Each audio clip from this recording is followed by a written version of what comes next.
Профессиональный праздник сотрудников налоговых органов России ежегодно отмечается 21 ноября. Председатель правительства Республики Владимир Сластенин, открывая праздничную коллегию, зачитал приветственный адрес от главы региона Махмуда Али Калиматова. Во все времена налоговая служба была одной из наиболее эффективных современных структур в системе государственного управления нашей страны.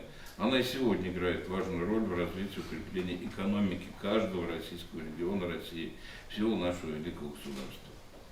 В этот праздничный день примите слова большой признательности, благодарности за сложный необходимый труд. От всей души поздравляю вас и всех сотрудников, ветеранов управления налоговой службы по Республике Ингушетия с профессиональным праздником, Днем работника налоговых органов Российской Федерации. С профессиональным праздником собравшихся поздравил и федеральный инспектор по республике Залим Гудов. В Республике Ингушетия работают настоящие профессионалы, добросовестные и компетентные сотрудники.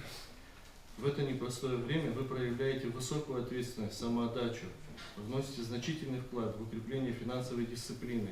На коллегии подводят итоги работы ведомства за 10 месяцев текущего года. Налоговые поступления с начала 2024 года и в республиканский и федеральный бюджет составили около 7 миллиардов рублей, что почти на миллиард больше, чем в прошлом году. Это достижение как налоговой службы, так и Министерства финансов.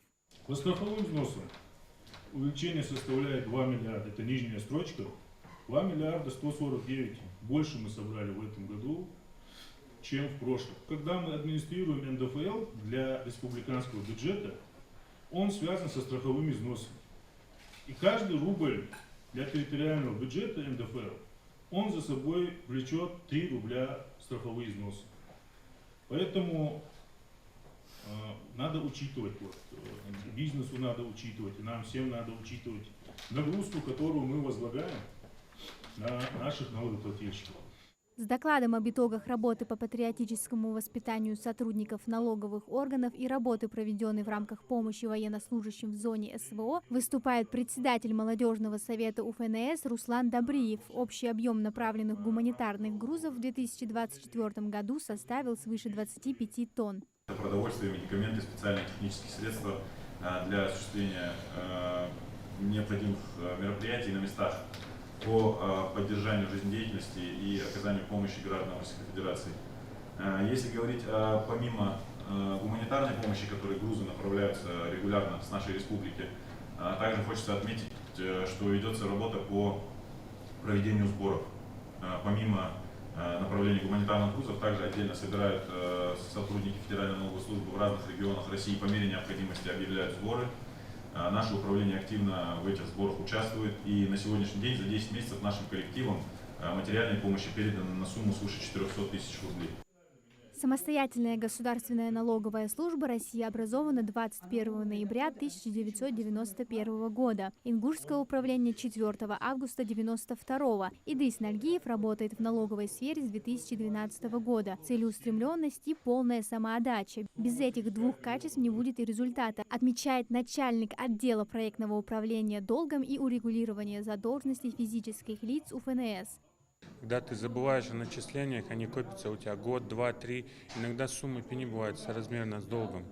И сейчас нужно обратить внимание, то, что в этом году вступили изменения. Если налогоплательщик, должник дошел до процедуры судебного взыскания, раньше, если судебная госпошлина могла быть там 200 рублей, 300, сейчас она фиксирована, составляет 2000, если размер долга не превышает 100 тысяч. То есть это существенная надбавка, поэтому на это тоже нужно обращать внимание. На коллегии напомнили, единый срок уплаты имущественных налогов наступает 2 декабря. Каждому физическому лицу, у которого в собственности есть машина, дом или земельный участок, необходимо оплатить свои счета до этой даты. Есть и несколько нововведений, которые вступают в силу со следующего года.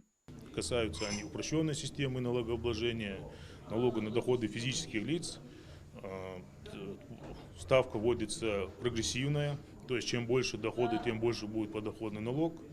Для плательщиков упрощенной системы налогообложения, доходы которых превысят 60 миллионов рублей, будет введена сумма НДС еще дополнительно 5%.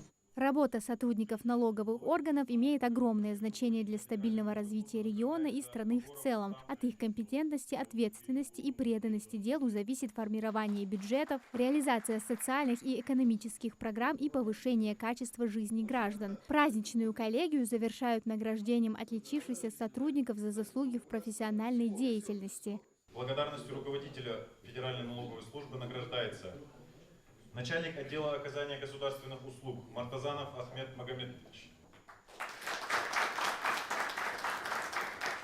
Здесь уже подписал наш руководитель Данил Вячеславович Егоров.